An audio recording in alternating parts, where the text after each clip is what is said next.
Այս պատերազմից նաև Հայաստանն է արդեն վնասներ կրում։ Ահա զանգ է հնչում, որ Իրանի Իսլամական Հանրապետության տարածքում Ագարակի անցակետի մոտ շուրջ 1000-ից ավելի բեռնատար չի կարողանում հատել սահմանը եւ Հայաստան մտնել։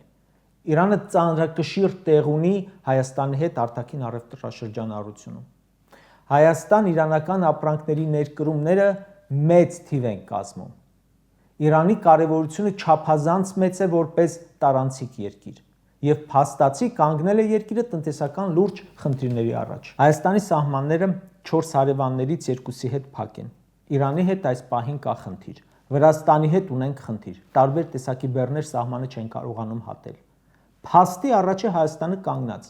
ու չգիտի ինչ է անելու այս իրավիճակում, չի որոշել։ Ֆինանսների նախարարն ասում է, տեսնենք զարգացումները ոնց են լինում, կորոշենք։ Ֆինանսների նույն նախարարը նշում է, որ Իրանից եկող ապրանքը կարող է թանկանալ, կարող են որպես արդեն վտանգավոր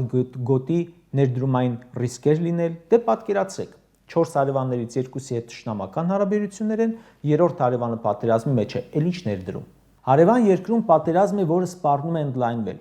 Այս ընթացքում Նիկոլը գնում է Չեխիա ու ներկայացնում այսպես կոչված խաղաղության խաչմերուկ նախագիծը։ Ինչ խաղաղության խաչմերուկ։ Հենց հիմա այդ խաչմերուկից ենթադրյալ օգտվողներից մեկը գտնվում է պատերազմի մեջ։